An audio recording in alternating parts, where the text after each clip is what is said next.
యదా యదా హి ధర్మస్య గ్లానిర్భవతి భారత అభ్యుత్థానమధర్మస్య తదాత్మానం సృజామ్యహం పరిత్రాణాయ సాధూనాం వినాశాయ చ దుష్కృతాం ధర్మ సంస్థాపనార్థాయ సంభవామి యుగే యుగే.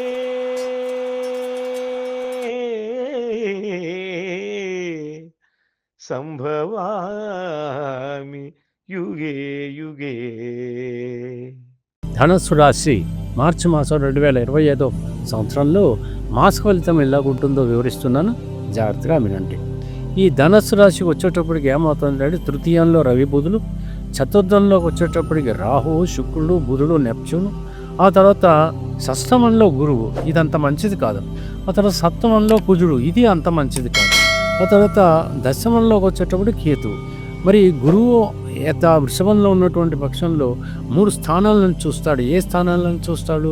10వ భావాన్ని, 12వ భావాన్ని, 2వ భావాన్ని అంటే వృత్తి భావాన్ని, ఆ తర్వాత 12వ భావాన్ని అంటే ఖర్చు భావాన్ని, ఆ తర్వాత ధన భావాన్ని కూడా చూస్తాడు. కాబట్టి ధనము అనేటువంటి విషయంలో ఏమాత్రం పెద్ద ఆందోళన పడాల్సినటువంటి అవసరం లేదు. అవసరానికి ధనం చేకూరుతుంది, ఖర్చు కూడా అలాగే అయిపోతుందని మనం చెప్పవచ్చు. ఖర్చు ఏదైతే అయిపోతుందో అది అర్థవంతంగా ఉంటుంది తప్ప అనర్థవంతంగా మాత్రం ఎట్టి పరిస్థితిలో ఉండదు.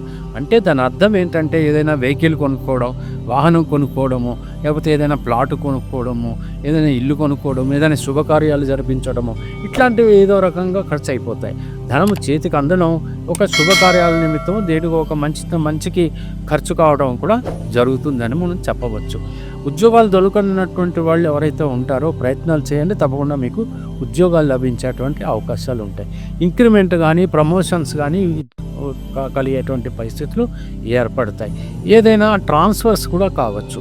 అంటే ఈ ఒక స్థితి నుంచి మరొక మంచి స్థితికి వెళ్ళేటువంటి పరిస్థితులు కూడా మీకు ఏర్పడతాయని మనం చెప్పచ్చు. ధైర్యము సాహసం మాత్రం ఇనువడిస్తుందని మాత్రం ఖచ్చితంగా చెప్పచ్చు. ఇకపోతే చతుర్థ స్థానంలో ఉన్నటువంటి బుధుడు కానీ, శుక్రుడు కానీ, తర్వాత ఈ యొక్క రాహు కానీ వీళ్ళందరూ కూడా కొంచెం ఇంటి వాతావరణాన్ని కొంచెం ప్రశాంతంగా ఉండనివ్వరు. అనేక రకాలైనటువంటి ఛాలెంజెస్ ఫేస్ చేయాల్సి వస్తుంది. కాబట్టి ఇంటి వాతావరణంలో ప్రశాంతంగా ఉంచడానికే ప్రయత్నించండి. షష్టమంలో ఉన్నటువంటి గురువు ఏం చేస్తాడంటే అప్పులు ఇప్పిస్తాడు. ఒక్కోసారి కోర్టు కేసులు కూడా పడేటువంటి ప్రమాదాలు ఉంటాయి. ఆ విషయంలో కొంచెం జాగ్రత్తగా ఉండడానికే ప్రయత్నించండి. సప్తమంలో ఎప్పుడైతే కుజుడు ఉంటాడో దంపతుల మధ్యన ఘర్షణ వాతావరణం ఏర్పడకుండా చూడండి. ఒకవేళ అలా ఏర్పడితే మాత్రం దంపతులకి మంచిది కాదు, ఇంట్లో ఉన్నటువంటి వ్యక్తులకి మంచిది కాదు, అందరూ కూడా డిస్టర్బ్ అయిపోయేటువంటి పరిస్థితులు ఏర్పడతాయి. కాబట్టి ప్రతిరోజు కూడా తూచ తప్పకుండా దత్తాత్రేయ స్వామిని కానీ దక్షిణామూర్తిని కానీ అష్టోత్తరం చదువుతూ పూజించండి. మార్చి మాసం అంతా కూడా ప్రశాంతంగా గడిచిపోతుంది. భాగస్వాములు ఎవరైతే వ్యాపారంలో ఉంటారో కొంచెం ఎక్కువగా పెట్టుబడులు పెట్టకుండా ఒక్క మాసం మాత్రం జాగ్రత్తగా మీరు ప్రవర్తిస్తే సరిపోతుంది. ఉద్యోగస్తులు కూడా కొంచెం జాగ్రత్తగానే ఉండండి. ఎట్టి పరిస్థితుల్లో ఎవ్వరూ కూడా మరి ప్రయాణాలు చేస్తున్నప్పుడు తొందరపాటు పనికిరాదు. ప్రమాదాలు జరిగేటువంటి పరిస్థితులు కూడా ఉన్నాయి. కాబట్టి జాగ్రత్తగా ఉండండి. ఇన్ఫెక్షన్స్ ఎక్కువగా అవుతాయి. ఆ విషయంలో కూడా చాలా జాగ్రత్తగా ఉండండి. మీరు ఖచ్చితంగా భక్తిని వదిలిపెట్టద్దు. భక్తితో మార్చి మాసం అంతా కూడా మీరు గడిపేయాలి అనే విషయం మీరు అర్థం చేసుకోవాలి. తెలిసింది కదండి. సెలవు, మరి ఉంటాను. నమస్కారం.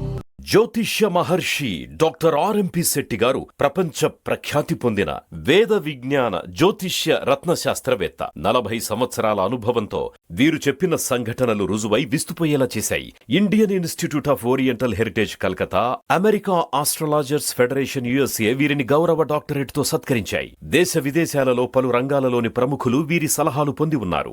వివరాలకు 9014378474 9618600074.